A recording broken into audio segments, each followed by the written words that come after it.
dear friend, how are you doing today? My name is Karina and welcome back to Ready Set Pan. It's an Ipsy Boxycharm kind of day, everyone. We have my unboxing for June 2025. So as always, power picks, what they picked for me. I will go through what I picked for myself, including the other options I had to pick from, my overall thoughts on the box, and that's where we'll leave the video. So we're gonna kick it off with power picks. So interesting choice.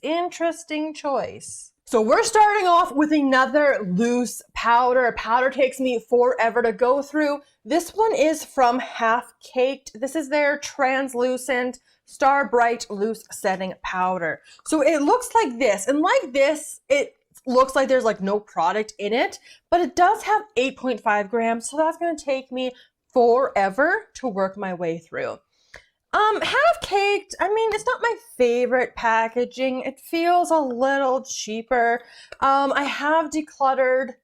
It was like a blush, I think, that came from them. But we've got a cute little puff here.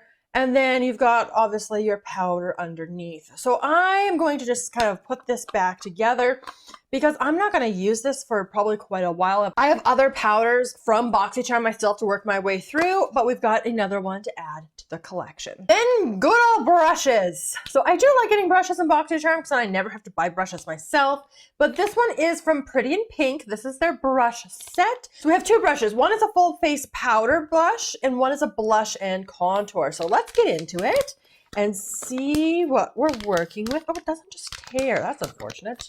Okay, let's get these out. We got one of them out.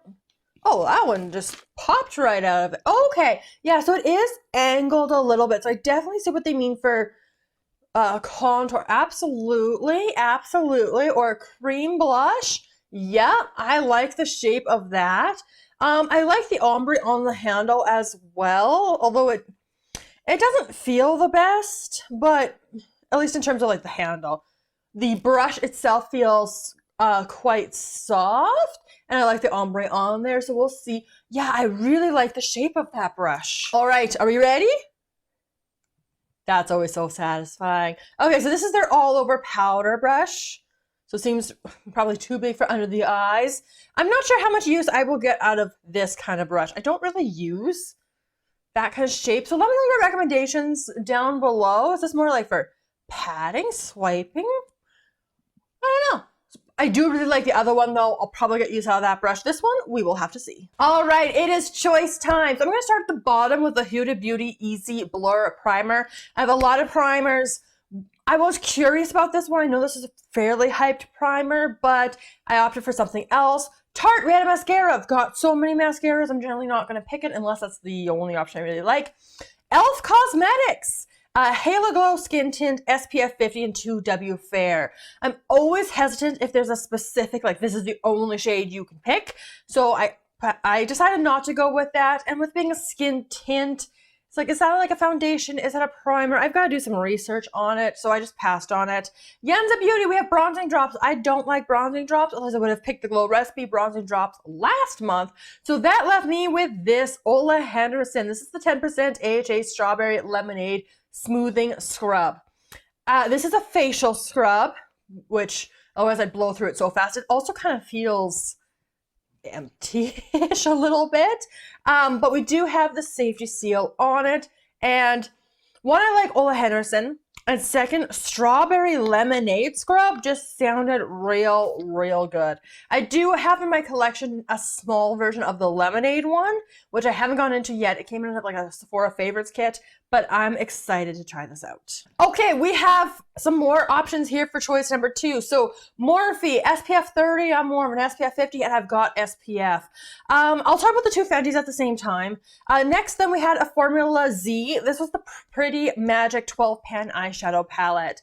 This actually looked fairly pretty, and it did tempt me. It was just more the packaging that got me, and the fact that I have so many eyeshadows.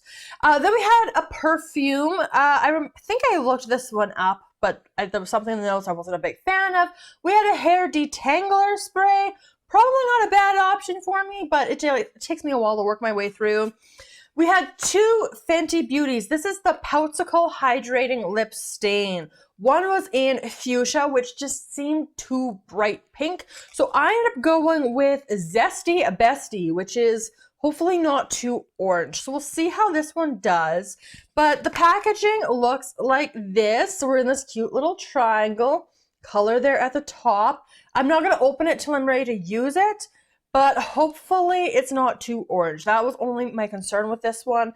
But because it's a hydrating lip stain, I'm hoping one is hydrating and two long lasting. So that's what made me pick this. Finally, dew of the gods. We don't need to say any more on this channel. I'm not a big fan. Carez Greek yogurt rebalancing skin something or other.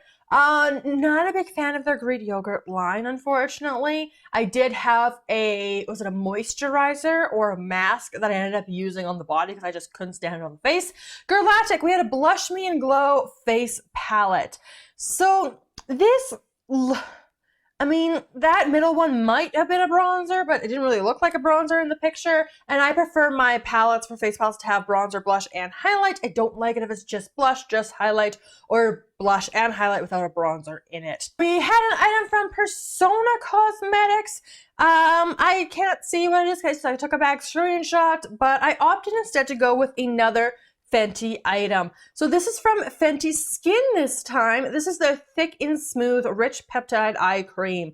I have a lot of eye creams, as you know, but this was one of those options where I wasn't really drawn to anything. This was, you know, kind of a pick which one intrigues you the most. And it just kind of gives me the impression of a pill bottle a little bit. And I think it's just because you got a twist down here, you've got a twist up there, you pump the eye cream here. So that is, you know, intriguing. I haven't had an eye cream to do that yet. I have had moisturizers, but not eye creams. So that was everything in the box. So when we add up the total USD value here, this is 153. I'm most excited about the Olehenriksen. I feel like the power picks this month just really weren't power picking for me, so kind of unfortunate there. I am excited to try the Fenty lip product, and eventually we'll get to that eye cream and get good use out of it. But those were the items I picked. That's what I've got in this box. And as always, if you want to see me roll any of these into any of my projects, make sure you leave a comment down below. And if you enjoyed the video, give it a big thumbs up, subscribe so you don't miss my next Boxycharm. It comes at kind of all over the last end of the month, sometimes early, sometimes very, very late. So subscribe so you don't miss it, get notified as soon as that video goes up, and I look forward to seeing you in the next one very soon. Have a wonderful day.